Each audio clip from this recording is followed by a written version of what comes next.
Shaper at Wit 1.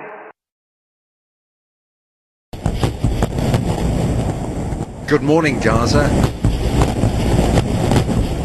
This was the wake-up call sent in by Israel.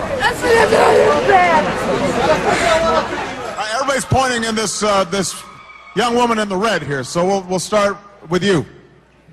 And if you don't mind, introduce yourself. Wait for the microphone. The microphone will be coming up. And all right.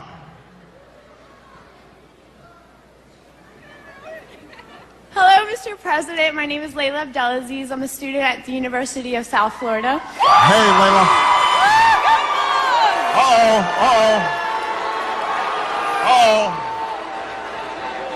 Come on, we can all get along here. Tampa, behave yourselves. First of all, I'd like to say that I did work on your campaign. I think it's great what you did for the community because you involved us as the youth to understand the grassroots movement and what impact it can make. Thank you. My question is, last night in your State of the Union address, you spoke of America's support for human rights. Then why have we not condemned Israel and Egypt's human rights violations against the occupied Palestinian people, and yet we continue to support financially with billions of dollars coming from our tax dollars? Okay, now everybody's got to be courteous. Everybody's answering the question. Let me just talk about the Middle East generally. Look. All right, everybody, come on. Hold on 1 second. I got to answer my question first, sir. Okay. I know you got some beads on? Are those New Orleans beads? Okay. Look. The Middle East is obviously an issue that has plagued the region for centuries. And it's an issue that elicits a lot of passions, as you heard. Here's my view.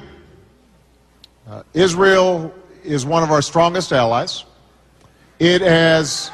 let me play this out. It is a vibrant democracy. It shares links with us in all sorts of ways.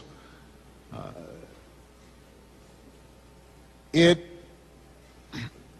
is critical for us, and I will never waver from ensuring Israel's security and helping them secure themselves in what is a very hostile region. So I make no apologies for that.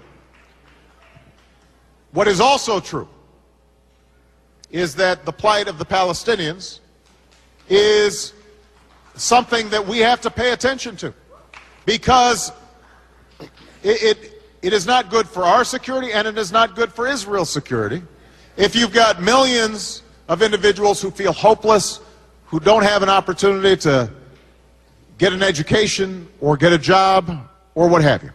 Now, the history of there is long, and I don't have time to go through the grievances of both sides in the issue.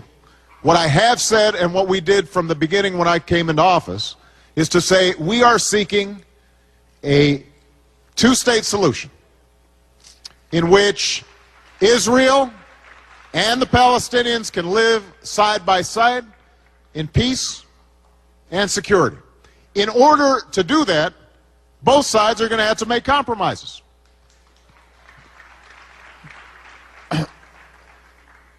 As a first step, the Palestinians have to unequivocally renounce violence and recognize Israel. And Israel has to acknowledge legitimate grievances and interests of the Palestinians.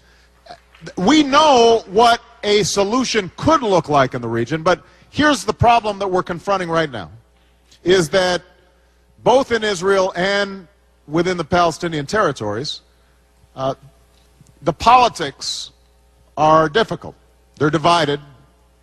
The Israeli government came in based on the support of a lot of folks who don't want to make a lot of concessions. I think Prime Minister Netanyahu is actually making some effort to try to move a little bit further than his coalition wants him to go.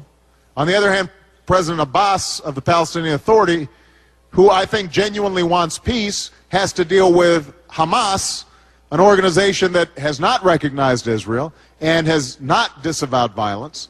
And so we are working to try to strengthen the ability of both parties to sit down across the table and to begin serious negotiations. And I think that it's important when we're talking about this issue to make sure that we don't just knee-jerk use language that is inflammatory or in some fashion discourages the possibility of negotiation.